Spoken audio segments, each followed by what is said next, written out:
Hi guys, welcome back to the Drive Life channel, and today we're going to be changing the air filter on my 2009 S80 D5. So this is going to be a step-by-step tutorial on how to remove the air filter and how to replace it with a new one. So as you can see here, we've got our man filter. So I ordered this off Amazon, came next day. We've also got our trusty Makita socket set, and yeah, so let's get straight into it. Okay guys, so first of all we're going to use a T25 Torx socket, and we're going to be removing all of these little screws here, which will then enable us, this one actually hasn't got one in, and there's just one through there, which will enable us to get better access and open up the air filter box.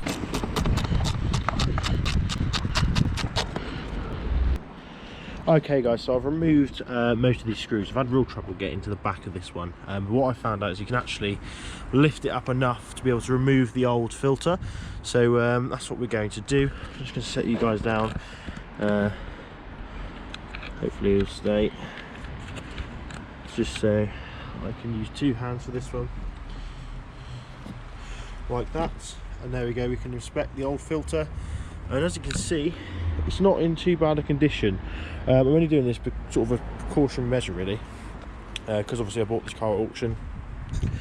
Not too sure how well it's been looked after, but it looks like it's a genuine man filter, which is good. We'll take a look and compare the two. Actually, this one doesn't look like it's had much miles on it done at all really, in the grand scheme of things, but nevertheless we're going to shove this one in, get it in there, and then tighten everything back up, and that is going to be a really quick, easy tutorial done. So yeah, let's get into this. Okay, so it's pretty easy to get back in. We're essentially just going to have a look in here to make sure there's no crud, which is all good. Just going to literally push it in and make sure all the seals and everything are nice and sitting pretty, and then we just need to do these back up. You probably do them with your fingers actually, and tighten them with the socket.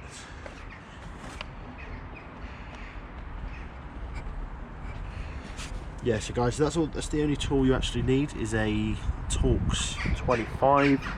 I'll stick a link in the description below of this little socket set. As you can see, it's a nice little dinky size. Comes in a little case that you can just keep in the car, and yeah, it's just so easy to use and so useful for things like this, to be honest.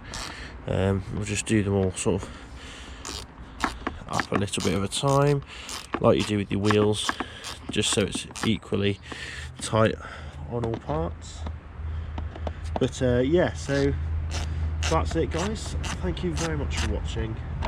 Don't forget to like, comment, subscribe for plenty more Volvo content, especially maintenance. We're going to do a full service on it shortly, so stick around for that if you're interested, and I'll see you next video. Cheers.